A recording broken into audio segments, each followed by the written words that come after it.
મિત્રો જ્યારે કોર્ટ એ ભરણપોષણ ભરવા માટેનો ઓર્ડર કરે છે, પરંતુ ટાઈમે જો તમે ભરણપોષણ ભરતા નથી, મેન્ટેનન્સ ભરતા નથી, તો કોર્ટ દ્વારા કઈ કાર્યવાહી કરવામાં આવે છે તમારી પર? ચલો હું તમને જણાવું.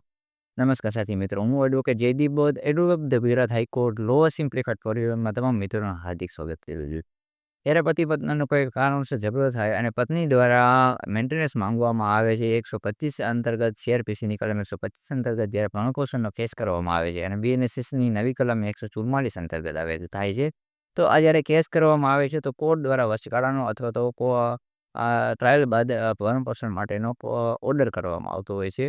અને આ ઓર્ડરનું જો પાલન કરવામાં ન આવે અથવા તો મેન્ટેનન્સ ટાઈમે આપવામાં ન આવે અથવા ચૂક કરવામાં આવે તો કોર્ટ દ્વારા શું કાર્યવાહી થઈ શકે?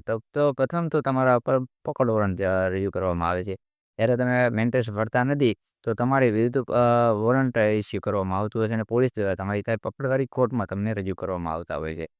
ત્યારબાદ કોર્ટ દ્વારા તમારે પગાર હોય, તમારું બેંક એકાઉન્ટ હોય અથવા તો અન્ય કોઈ મિલકત હોય એને જપ્ત પણ કરી શકવાની કોર્ટ આગળ સંપૂર્ણ સત્તા હોય છે. જો મેન્ટેનન્સ સમયસર ભરવામાં ન આવે અને લાંબો ગાળો વીતી જાય તો કોર્ટ આ જપ્તી પણ કરી શકતી હોય છે. ત્યારબાદ જેલ ઓર્ડર પણ થઈ શકે છે. તે ઘણા કિસ્સાઓમાં જો મેન્ટેનન્સ ભરવામાં ન આવે તો જેલમાં પણ જવું પડતું હોય છે. આનો સમયગાળો મેન્ટેનન્સ ઉપર હોય છે. માની લો કે 6 મહિના સુધીનું ભરણપોષણ ભરવામાં નથી આવતું, 6 મહિનાની જેલ આપવામાં આવતી હોય છે. જેવા અનેકો કિસ્સા સામે આવતા હોય છે.